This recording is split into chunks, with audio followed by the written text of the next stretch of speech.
What's good, boys and girls? So, UFC Fight Island 8 just wrapped up.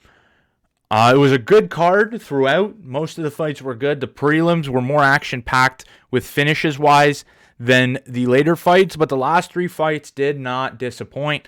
It was a pretty impressive card. We will start this results video with shout-outs from the prelims. Manon Fiorot, Manon from France, improved to 6-1. Anytime I see a stoppage like this in a women's fight, I take notice, especially when you get a girl as tough as Victoria Leonardo. And this win here is one of the more impressive wins on the cards for me, and I'm super excited to see where they go with her. Also finishing his opponent, Umar Nurmagomedov, Khabib Nurmagomedov's younger brother, picks up his UFC debut the same way Khabib picked up his UFC debut win, except he did it 1 round earlier in the second of 3 total rounds, whereas Khabib did it in his 3rd round.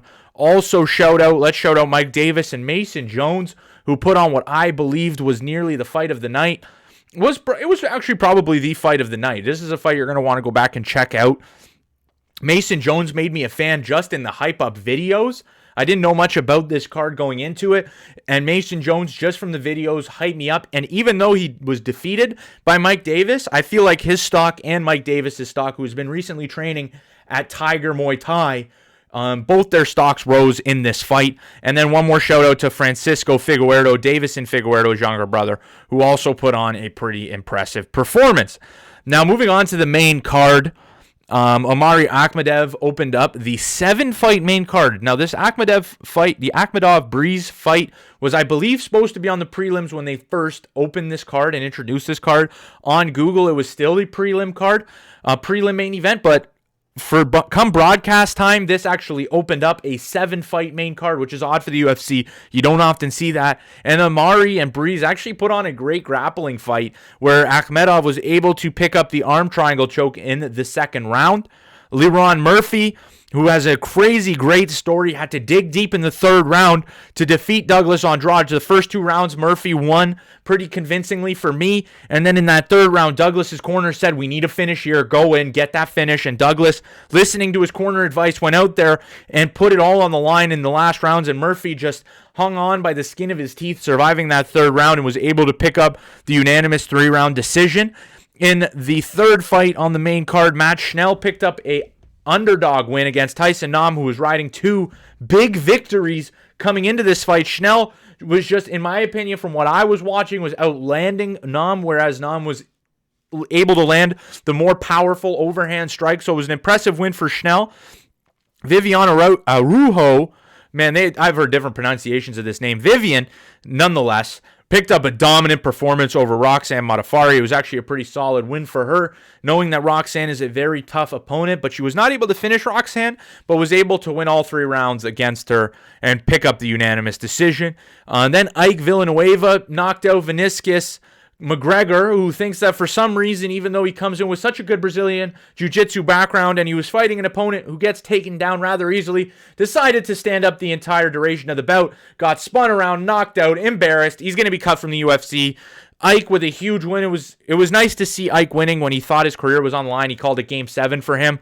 This was a needed victory for him, and he was able to pull it off against an opponent, though, who just came in with a joke of a game plan, who's come into his last couple fights with jokes of a game plan, and was knocked unconscious.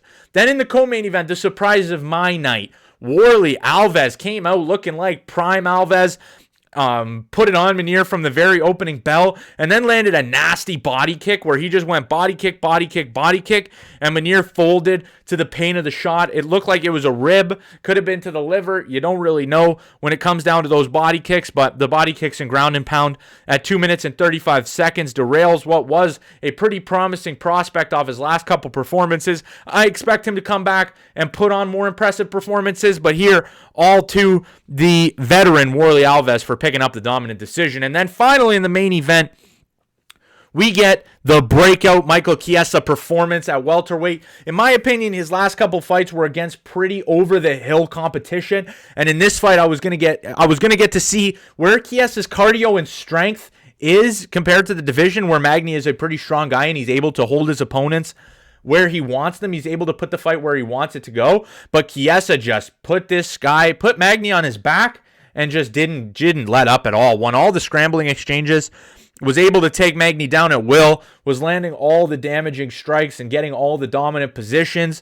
All 5 rounds for me. Maybe in the 3rd round, in the 4th round, a little bit. Magny might have put a little bit of gotten a couple openings with his striking, but Chiesa dominated this fight. And at the end of the fight, he makes what was the biggest news from this card, and something that I don't think made sense going in, but after the performance, I think makes sense going out. Colby Covington, Michael Chiesa, I think Chiesa has called him out previously as well, and I think this dominant performance kind of warrants that Colby Covington fight, and I'm excited to see what the UFC decides to do going forward. But that was UFC on Fight Island 8. Make sure you guys go back and check that card out. It had some finishes, it had some dominant performances, it had a little bit of everything, grappling, striking, so make sure you do go back and see that, and remember to subscribe to Combat Sports Central on YouTube for the best combat sport content.